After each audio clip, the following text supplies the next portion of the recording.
게네사렛 호숫가, 이곳은 예수님이 초기 사역의 중심지였습니다. 우리 흔히 알고 있는 갈릴리 바다, 또 디베레아 바다라고도 불려지는 게네사렛 호숫가에서 하나님의 말씀을 듣기 위해서 많은 사람들이 예수님께 몰려왔습니다. 근데 마침 그곳에는 밤새도록 고기를 잡기 위해서 나갔다가 그 일을 마치고 이제 그물을 정리하고 있는 베드로, 그리고 야고보 요한 형제, 이 두 가정의 배 두 척이 함께 놓여 있었습니다. 여기에 예수님은 그 두 배 가운데 하나의 배, 알고 보니 그것은 베드로의 배였고, 그 베드로의 배에 예수님이 올라가시고 그 베드로에게 육지에서 배를 조금만 떼어달라 요청하는 장면을 보게 됩니다. 우리 여기서 한번 생각해 볼 것은 왜 예수님이 하필이면 배에 올랐고 그 배에서 배를 육지에 조금 떼기려고 그랬는가 하는 것이죠. 그것은 아마 많은 사람들이 왔기 때문에 그들에게 설교를 하기 위해서는 좀 더 그 육지에 앉아있는 무리들이 예수님을 좀 더 잘 포기하기 위한 위치를 잡으신 것 같아요. 그래서 육지에서 배를 조금 떼어달라고 요청을 한 것 같습니다. 그리고 그 말씀을 더 잘 들을 수 있게 하기 위한 조치이기도 하겠죠. 어쨌든 이렇게 말씀을 전하는 입장에서 말씀을 더 잘 들을 수 있도록 하기 위한 조치는 저도 설교자로서 굉장히 동감이 가는 부분입니다. 우리가 말씀을 듣고 전하는 자 위치에서 말씀을 듣는 위치가 굉장히 중요하다는 것을 느낍니다. 그래서 늘 이렇게 하는 말이 저 뒤에 있지 말고 앞으로 오시라, 가까이에서 오시라. 이미 말씀을 듣기 전부터 이미 그분은 말씀을 들을 자세를 정해버리는 것이죠. 내 스스로가 말씀을 적극적으로 듣고자 또 그 말씀을 사모하고 그 말씀을 받아들여서 긍정적으로 그 말씀을 소화하고자 하는 모든 태도가 말씀을 듣기 전부터 스스로가 자기가 잠재지 가운데 정해버리는 것입니다.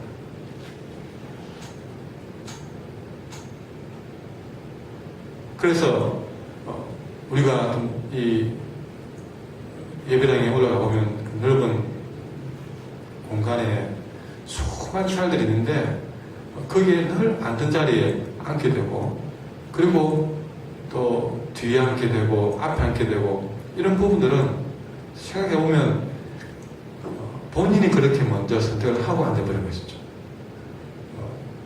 그 다음에 말씀을 들으면 이미 그렇게 선택한 위치에서 말씀을 듣기 때문에 정하기 전부터 그렇게 스스로가 마음을 정해놓고 듣기 때문에 항상 이렇게 말씀을 듣는 데 있어서 큰 변화가 나타나지 않습니다.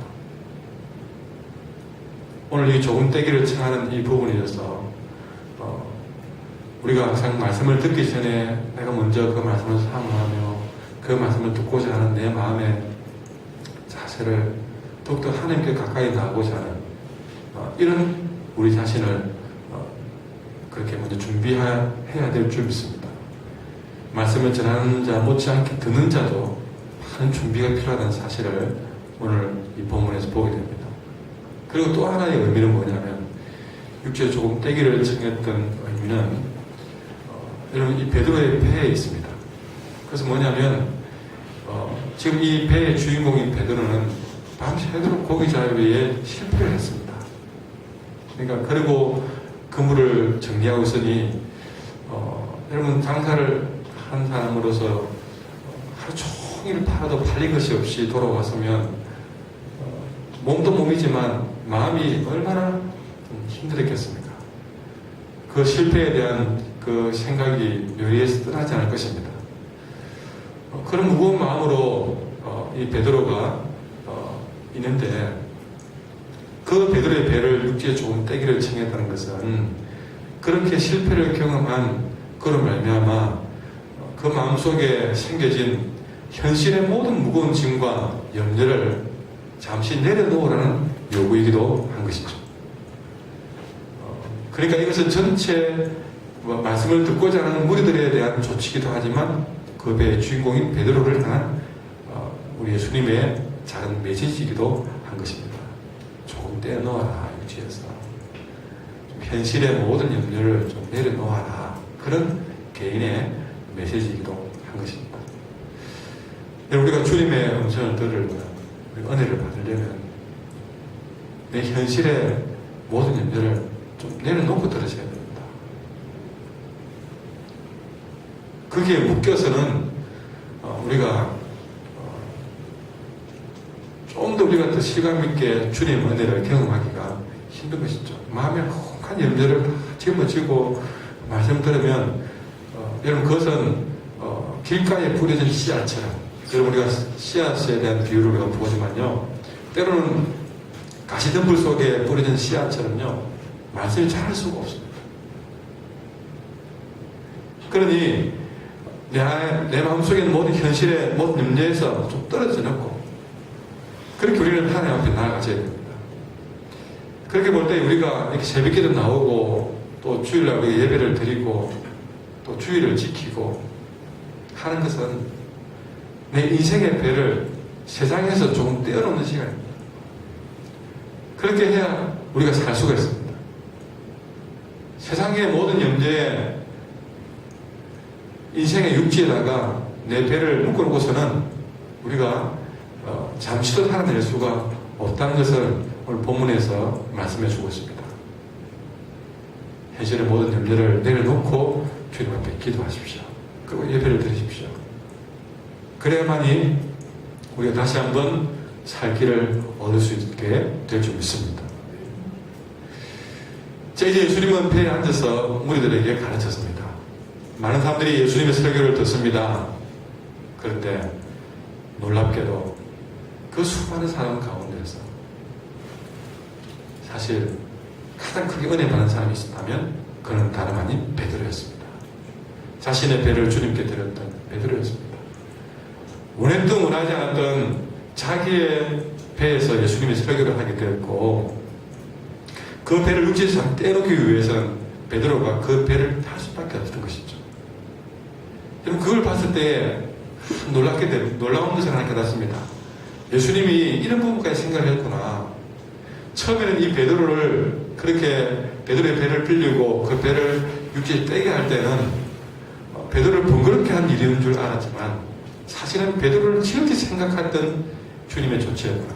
그렇게 함으로써 베드로는 예수님 밑에 가장 가까이에서 있을 수밖에 없었고 그래서 이 베드로는 처음에 그가 계획했던 것도 아니지만 그렇게 예수님의 코 턱 밑에서 그 침을 그 말씀하실 때마다 입에서 튕겨나오는 그 침이 자기 얼굴에 붙을 만큼 가까이에서 말씀을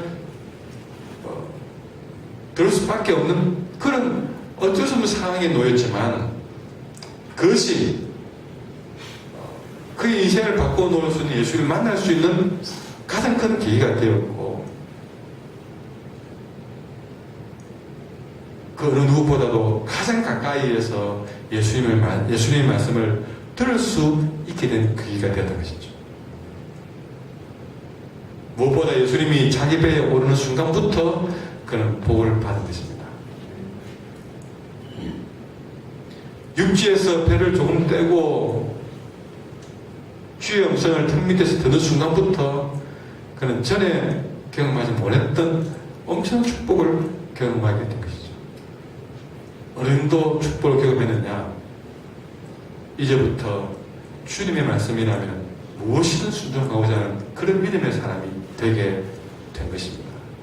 그것이 바로 오늘 이 순간에 주님의 등 밑에서 말씀을 듣는 순간부터 그 축복이 그에게 찾아올 것입니다.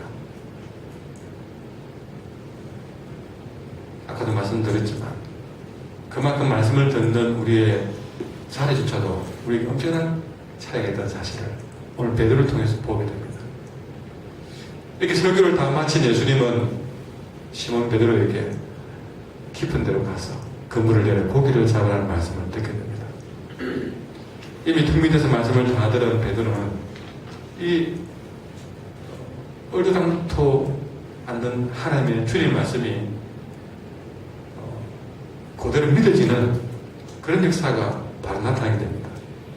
하루 종일 실패한 그 바다 현장에 깊은 데로 가서 그물을 내려서 고기를 잡으라는 이 말씀에 순종하는 모습을 보게 됩니다. 그래서 앞에 말씀을 그렇게 듣지 않았다면 일어날 수 없는 기적이었습니다. 베드로는 그동안 업으로서의 모든 경험을 다 내려놓고 순종하게 됩니다. 그런데 그렇게 말씀대로 순종하자마자 그물이 찢어질 만큼 고기가 잡혀지기 시작합니다. 야고보 요한의 배를 부르지 않고는 실을 수 없을 정도가 되었고 고기를 올려보니까 2배가 잠길 정도로 엄청난 고기가 잡혀지게 되었습니다. 고기가 이렇게 많이 잡힌 것이 기적이 아닙니다. 참된 기적은 이처럼 말씀에 대한 믿음이 자신의 경험과 판단을 넘었을 때 일어나게 된다는 것을 오늘 보게 됩니다.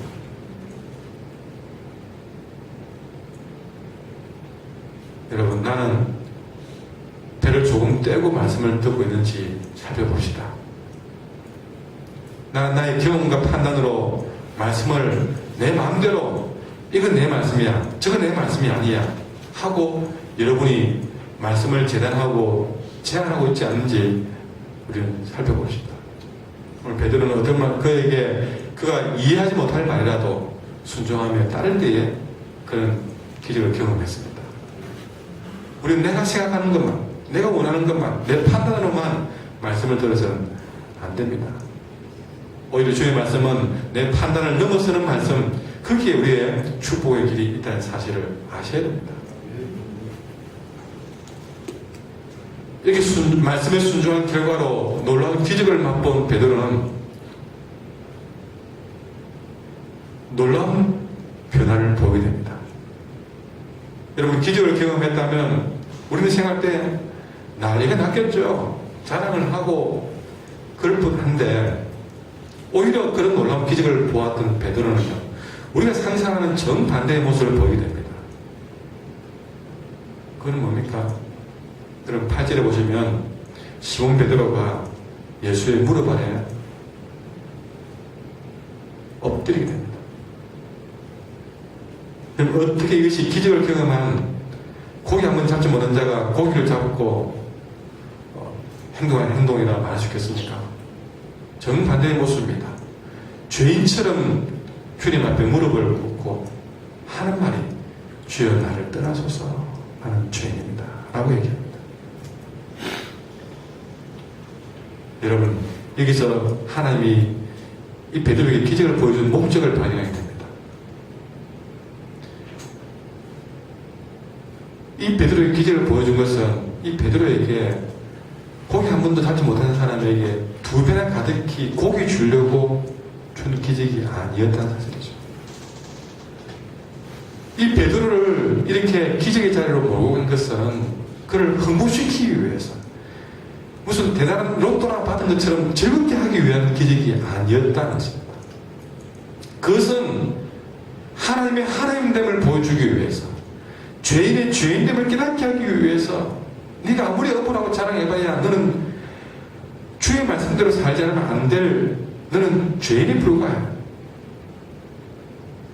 엄청난 하나님 앞에 그런 벌레만도 못한 죄인임을 깨닫게 하기 위해서 그에게 엄청난 기적을 보여주고, 그 죄인됨을 깨닫게 하는 것은 무엇이냐? 그를 기지기 위해서, 그의 죄를 찌르고 그를 죽이기 위해서 죄인됨을 깨닫게 한 것이 아니라, 사람은 자신의 죄인됨을 깨달아야만이 예수님을 주님으로 인정하는 일이 벌어지기 때문에, 그렇게 죄인이 예수님을 주로 인정해야만이 그가 구원에 이를 수 있기 때문에 그 사실을 그에게 경험케 한 것입니다. 여러분, 말씀이 여러분의 죄를 지적하고 찌르고 들어갈 때에 그것은 여러분을 죽이기 위해서 그런 것이 아닙니다.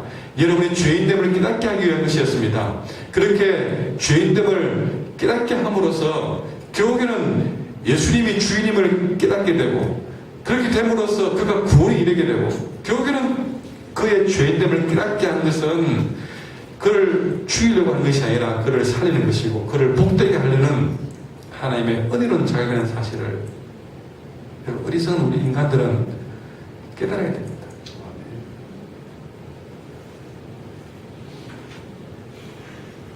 그저 너 잘한다, 너 복되다 라고 하는 것이 복된 말씀이 아니라 죄인된 죄인들에게 우리가 죄인됨을 깨달아서 주님 아니면 안 된다라고 스스로 고백하게 만들어서, 무릎 꿇게 만들어서 주님 앞에 구원받게 한 것이 주님의 목적입니다. 이렇게 죄인됨을 깨달은 베드로에게 10절에 말합니다. 무서워하지 말라. 이제부터는 네가 사람을 취하리라고 말합니다. 여러분, 겸손하게 엎드린 베드로를 놀랍게도 구원만 할 뿐 아니라 새로운 사명의 자리에 초대하는 모습을 보게 됩니다. 여러분, 하나님의 나라는요, 일 잘하고 경험 많은 자를 쓰는 곳이 아닙니다. 정반대로 이렇게 자기의 죄인됨을 절감한 사람들 하나님이 들어서시는 것이 하나님 나라의 법칙입니다. 세상에는 공부 잘하고 스펙 좋고 일 잘하는 사람들 쓰지만 하나님의 나라는 내가 죄인임을 절감한 사람들만 골라 쓰시는 것이 하나님 나라의 법칙입니다. 여러분, 출애굽기에서 모세를 쓸 때도요, 모세가 팔팔 살아서 나는 잘할 수 있다라고 애굽의 왕들을 쓸 때는요, 그를 쓰지 않았습니다.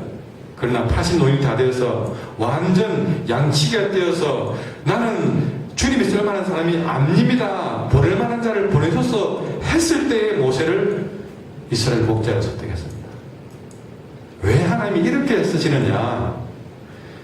자기가 잘할 수 있다고 말하는 사람들은 하나님 나라에 도움이 안 됩니다. 그러나 오늘 베드로처럼 모세처럼 보낼 만한 자를 보내셔서 쓸만한 사람을 쓰셔서 난 아닙니다 라고 이런 자를 이렇게 자기를 엎드리고 죄인됨을 절감한 자를 쓰는 이유는 이런 자들이 주님의 나라에서 봉사하면서 이런 자들이 일을 해야 그들이 끝까지 나의 나된 것은 하나님의 은혜라고 말하지, 일 잘한다고 나는 잘할 수 있다고 말하는 그런 사람들은요, 주님 앞에 써봐야 전부 자기 자랑, 하나님 영광 가리우고 자기 자랑밖에 하지 못하는 그런 사람이며, 그러면 그 사람이 결국 그 일 때문에 죄짓게 되고 하나님과의 관계가 깨지게 되니 하나님 그런 사람을 안 쓴다는 거죠.